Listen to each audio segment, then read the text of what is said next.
main thing is to be able to love yourself. And that comes with, you know, understanding, having that dialogue with yourself. Are you happy with who you are? Are you happy with what you're doing in life? Are you happy with your character? How you see yourself? It's something, it's one thing how other people see you, but how do you see yourself at the end of the day? Are you good with who you are? Are you comfortable in your own skin? How can you be nicer to yourself? How can you invest more in yourself?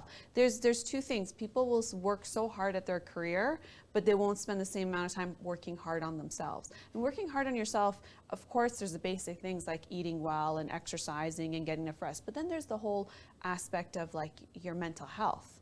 Are you investing in yourself psychologically, emotionally? Are you doing things that make you feel better about yourself and raise your self-esteem? These are all things that contribute to what you do when you love yourself, which are things that you would do for someone else when you love them. But you got to be able to do that for yourself first. The best example I could give is, you know, and when you're on the plane and before takeoff, they do the demonstration of in case there is an emergency or an issue on the plane, what you should do. And it says when your oxygen mask falls, it always says put it on yourself first before you put it. And they show a picture of a child. So even with your child or the person next to you, because if you can't give yourself the oxygen and be able to be alive, you can't help someone else. Same thing goes with if you don't have the capacity to love yourself, then how are you loving someone else properly? I couldn't agree more on this point, you know, because there are many times, I still remember our parents reminding us quite often that, you know, this is your time to groom yourself. This is the time to study. This is the time to get all those degrees. You may not get time later on. Of course, there are people who study later on in their lives as well, and we all do that. But this is the best time to love yourself, as you just mentioned.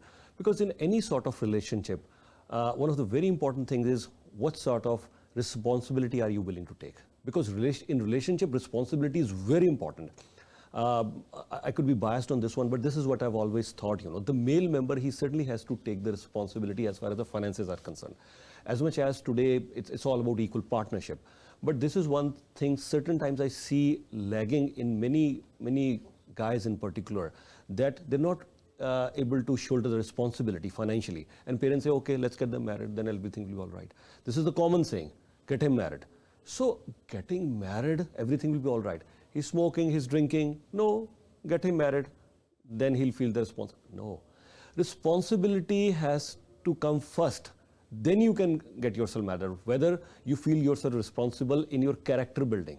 Character, there is a whole lot of things in character building. Character building is not just one aspect. There is a whole lot of things which are involved in character building. So that thing comes first.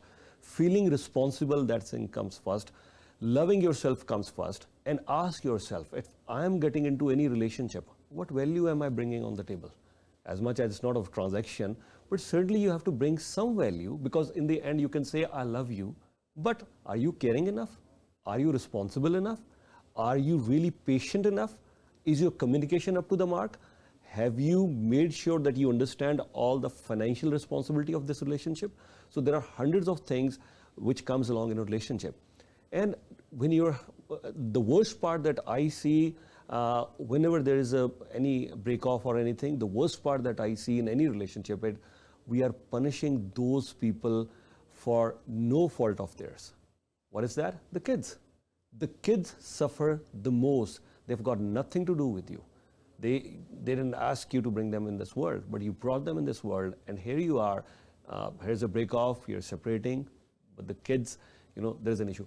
As much as this is a different topic, that yes, you cannot live and you should not live in an abusive relationship, but be very cautious before starting any relationship, and eventually you could have kids, and then once you separate, then things could go horribly wrong, not only for you, but the kids as well.